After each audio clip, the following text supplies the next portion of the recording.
ఈరోజు రంజాన్ పండగ సందర్భాన ముస్లిం సోదరులందరూ కూడా నియమ నిష్ఠలతో అల్లా ఆశీర్వాదం పొందేటట్టుగా మహమ్మద్ ప్రవక్త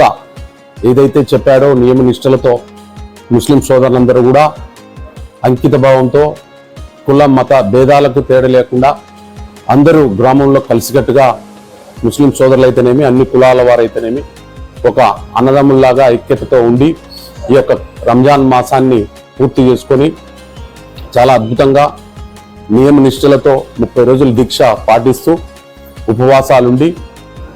సుఖ సంతోషాలతో ఈ యొక్క రంజాన్ పండుగను నిర్వహించుకొని బంధువులు మరి మిత్రులు అందరూ కలిసికట్టుగా ఈ యొక్క పండుగని ఒక వాతావరణం ఉత్సాహంగా